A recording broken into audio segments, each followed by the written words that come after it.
औज़ुबिल्लाहि मिनश्शैतानिर्रजीम बिस्मिल्लाहिर्रहमानिर्रहीम। Dear student, अस्सलाम वालेकुम। हमारा नेक्स्ट टॉपिक है blood cells and cell like bodies. बाकी डिटेल में जाने से पहले कोई बेसिक चीज़ें हैं वो हम डिस्कस करेंगे। तो ब्लड जो है ये प्रोड्यूस होता है हमारी रीढ़ की हड्डियों में और रिब्स में, यानी सीने की हड्डियों में। शॉर्ट एंड फ्लैट बोन्स कहते हैं इनको। इनके अंदर रेड बोन मैरो होता है, सुर्ख रंग की गुदा होता है, रेड बोन मैरो, जहाँ पे ये प्रोड्यूस होता है। बाकी जितने भी बोन्स हैं, लॉन्ग बोन्स हैं, उनमें येलो बोन मैरो होता है। तो हड्डियों के अंदर जहाँ पे ब्लड प्रोड्यूस होता है उसमें एक मदर सेल होता है जिसको हीमोपोइटिक स्टेम सेल कहते हैं। एक्चुअली यही सेल है जो आगे फिर प्रोड्यूस करता है माइटोटिकली 3-4 किस्म के मुख्तलिफ स्टेम सेल्स, फिर आगे उनसे मुख्तलिफ किस्म के ब्लड सेल्स प्रोड्यूस होते हैं।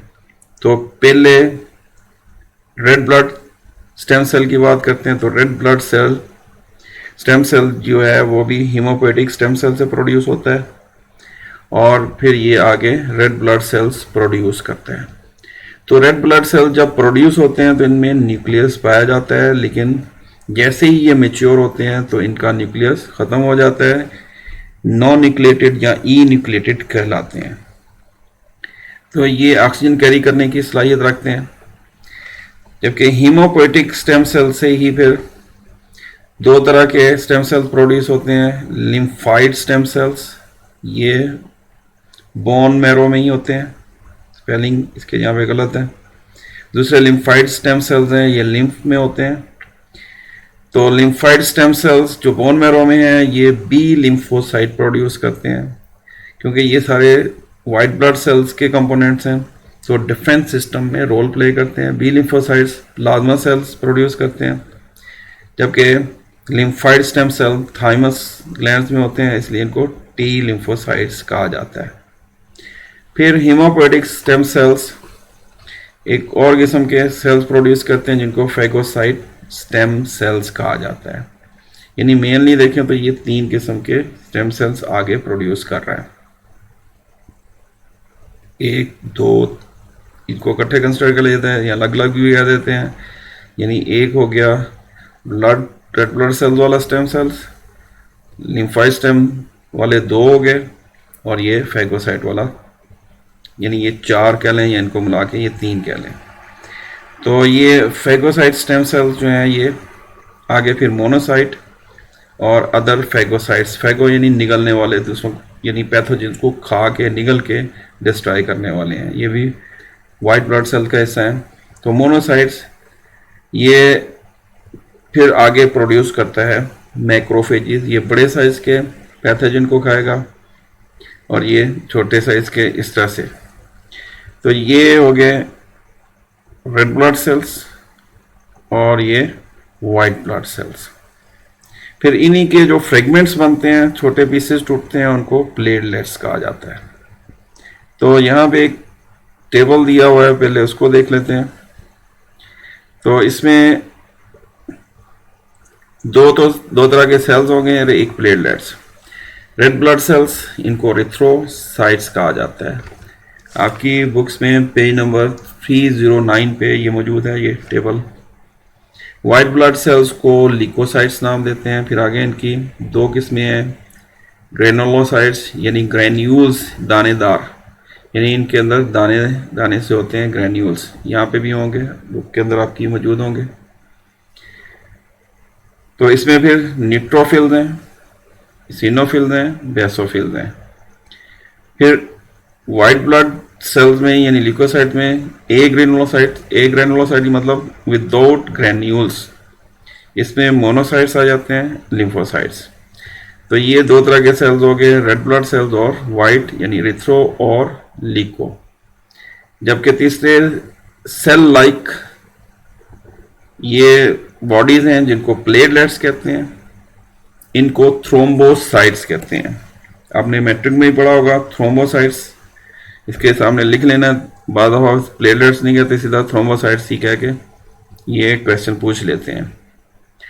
अब अगर इनकी डिटेल में जाएं तो रेड ब्लड सेल्स, अगर टेबल आपने सामने खोला होगा तो ये विदाउट न्यूक्लियस होते हैं, बाइकनकेव, यानी ये साइडों से मोटे और दरमियान में पतले होते हैं, यानी दोनों तरह से कनकेव होते हैं, इसलिए इनको बाइकनकेव नाम दिया जाता है। और इनका साइज जो है वो कोई 8 माइक्रोमीटर होता है। ये रेड ब्लड सेल्स हो गए। फिर वाइट ब्लड सेल्स की तरफ आते हैं तो उसमें भी पहले ग्रेन्युलोसाइट्स हैं, इसमें न्यूट्रोफिल्स आ जाते हैं। ये ऑलमोस्ट ट्वाइस लार्जर होते हैं, यानी रेड ब्लड सेल की निस्बत ये दुगने बड़े होते हैं। और इनका न्यूक्लियस लोब्ड होता है, दो से लेकर यहाँ पे 2 लोब दिखाई हुई हैं, यानी एक लोब ये बन रही है तो दूसरी न्यूक्लियस की ये बन रही है। 2 से 5 लोब्स तक बन सकती हैं, 2 to 5 लोब्स। ये कुल 62% वाइट ब्लड सेल्स का बनाते हैं। अगर हम ओवरऑल देखें तो रेड ब्लड सेल जो हैं मेल्स के अंदर 5 से 5.5 मिलियंस पर क्यूबिक मिलीमीटर पाए जाते हैं, जबकि फीमेल में 4 से 4.5 मिलियन पर क्यूबिक मिलीमीटर पाए जाते हैं, और ये ऑक्सीजन ट्रांसपोर्ट करते हैं। वाइट ब्लड सेल डिफेंस में काम करते हैं। ये कोई 7 से 8 हजार पर क्यूबिक मिलीमीटर पाए जाते हैं। तो इनमें भी न्यूट्रोफिल जो है वो 62% वाइट ब्लड सेल्स के होते हैं। एक्चुअली ये स्मॉल पार्टिकल्स को खा के डिस्ट्रॉय करते हैं, निगल जाते हैं उनको। फिर दूसरे आ जाए इसिनोफिल्स। ये भी दुगने बड़े होते हैं रेड ब्लड सेल से, यानी twice the size of red blood cells. ये भी बाइलोब्ड, यानी इसमें भी न्यूक्लियस 2 लोब्स बना रहा है। ये 2% होते हैं वाइट ब्लड सेल्स के। तो ये एक्चुअली इनएक्टिवेट करते हैं इन्फ्लेमेशन को। हमारी बॉडी में जो सोजन पैदा होती है किसी पैरासाइट्स के अटैक की वजह से, काटने की वजह से, तो उसको ख़त्म करते हैं। फिर तीसरे बेसोफिल्स हैं। ये भी दुगने होते हैं रेड ब्लड सेल्स के साइज के।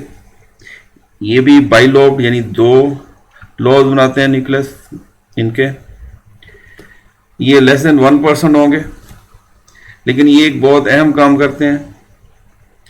ये हेपरिन प्रोड्यूस करते हैं जो ब्लड को क्लॉट नहीं होने नहीं देती, यानी ब्लड को जमने नहीं देती, हेपरिन सब्सटेंस। दूसरा ये प्रोड्यूस करते हैं हिस्टामाइन, एक और केमिकल। ये सोजन पैदा करते हैं ज़रूरत के मुताबिक जिस्म में मुख्तलिफ हिस्सों में। ये 2 इंपॉर्टेंट केमिकल प्रोड्यूस कर रहा है, हेपरिन और हिस्टामाइन। इनके बारे में ये पूछ लेते हैं। तो ये ग्रैनुलोसाइट्स से फिर आगे ए ग्रैनुलोसाइट्स, यानी जिनमें ए मीन नॉट ग्रैन्यूल्स नहीं होंगे, इनमें मोनोसाइट्स आ जाते हैं। तो ये 2 से 3 गुना बड़े होते हैं रेड ब्लड सेल से।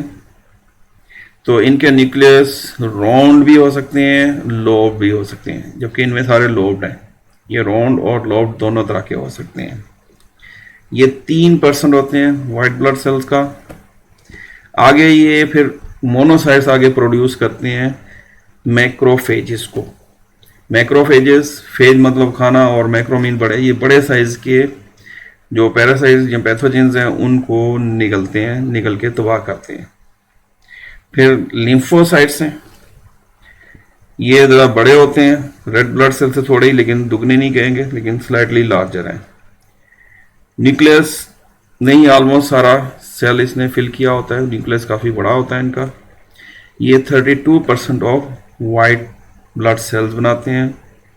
एक्चुअली ये इम्यून रिस्पॉन्स के नतीजे में एंटीबॉडीज प्रोड्यूस करते हैं, यानी लिम्फोसाइट एंटीबॉडीज प्रोड्यूस करके डिफेंस करते हैं, जबकि मोनोसाइट निगल के खा के ये प्रोड्यूस कर रहे हैं एंटीबॉडीज, जो हमारी body as a response of antigen करती है। फिर ये तो वाइट ब्लड सेल थे। प्लेटलेट्स, प्लेटलेट्स मेम्ब्रेन बॉन्डेड होते हैं, लेकिन ये फ्रेगमेंट्स या पार्ट्स होते हैं बोन मैरो सेल्स में, जिनको मेगा कैरियोसाइट्स कहा जाता है। ये हमारे ब्लड के अंदर कोई 2.5 लाख होते हैं पर क्यूबिक मिलीमीटर, और ये ब्लड क्लॉटिंग में इन्वॉल्व होते हैं। तो ये एक इंट्रोडक्टरी हो गया ब्लड सेल्स और ब्लड लाइक सेल्स के रेफरेंस से। तो stay at home, stay safe, Allah आप सबकी हिफाजत फरमाए। तो नेक्स्ट तक के लिए अल्लाह हाफिज।